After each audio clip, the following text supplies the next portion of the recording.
se retrouve pour justement notre tournée dans la presse locale. Et donc préciser, notre réalisatrice n'est pas nouvelle dans le domaine, mais nouvelle avec nous dans l'équipe de ce matin, pour pas qu'il y ait un petit peu un sentiment, un sentiment d'infériorité ou de complexe. Allez, on passe au quotidien Al-Ahram. Nous pouvons lire que le président Abdel Fattah el-Sisi se rend à Addis Abeba pour sa première visite en tant que chef d'État en Éthiopie, où il doit diriger la délégation égyptienne participant aux travaux du 24e sommet africain prévu demain et vendredi samedi. Donc, la 24e édition du sommet africain aura pour thème l'autonomisation des femmes et le développement de l'Afrique pour la concrétisation de l'agenda 2063, si nous vivons toujours. Le sommet abordera un nombre de questions africaines, dont notamment la situation en Libye. Oui, la situation en Libye, mais ça c'est dégénéré quand même. Exactement. Espérons pour le mieux. À part cela, toujours avec le quotidien Al-Ahram, on peut lire le président Abdel Fattah el-Sisi a passé en revue les procédures entreprises en vue de la bonification d'1 million de FEDA, première phase d'un projet national qui vise à bonifier au total 4 millions de FEDA. Selon le porte-parole de la présidence, Salah Youssef Assisi a mis l'accent sur l'importance de créer une société moderne dans les régions bonifiées, équipée de tous les services et les facilités. Et Arbor, cette fois-ci, revient sur le grand rendez-vous de l'année. Bien évidemment, c'est le forum économique qui se tiendra à Sharm el-Sheikh. Le Premier ministre Ibrahim Mahlab est arrivé à Sharm el-Sheikh à la tête d'une délégation ministérielle pour superviser les préparatifs en cours justement pour ce sommet. Quant à ce sommet, le chef du gouvernement a salué les efforts des travailleurs, soulignant que tout le pays doit coordonner ses efforts en vue du succès de cette conférence.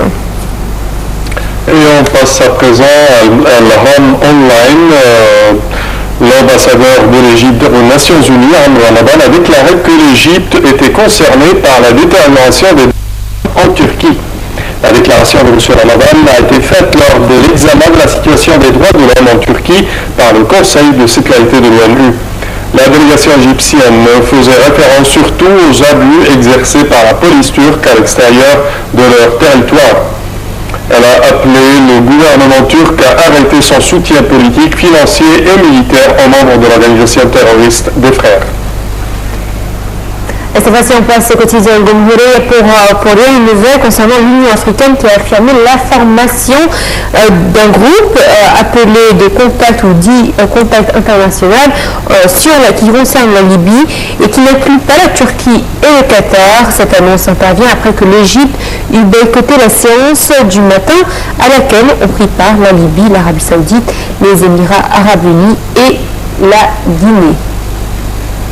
Et on passe au quotidien Al-Shourouk, sur lequel on peut lire le Premier ministre, l'ingénieur Ibrahim Mahlab, a déclaré que la liste des nouveaux gouverneurs sera annoncée très prochainement dans un bref délai.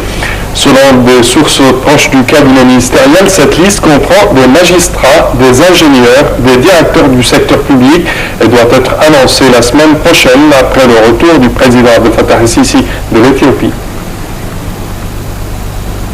Allez, Younes revient sur justement la clôture de la bourse hier. Alors, baisse collective des indices de la bourse égyptienne. Le principal indice EGX30 a reculé de 0,83%. L'indice EGX 70 des petites et moyennes entreprises, les PME donc, a reculé de 0,74%. La baisse a atteint aussi l'indice EGX 100, le plus élargi, qui a reculé de 0,31%.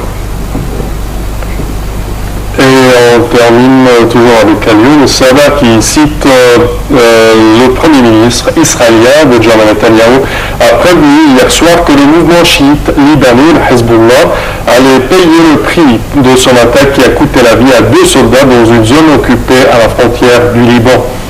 Un casque bleu espagnol de la force intérimaire des Nations Unies au Liban a en outre été tué dans le cours des développements de la situation. Et pour plus de détails, nous vous proposons ce commentaire signé Parihan Farouk.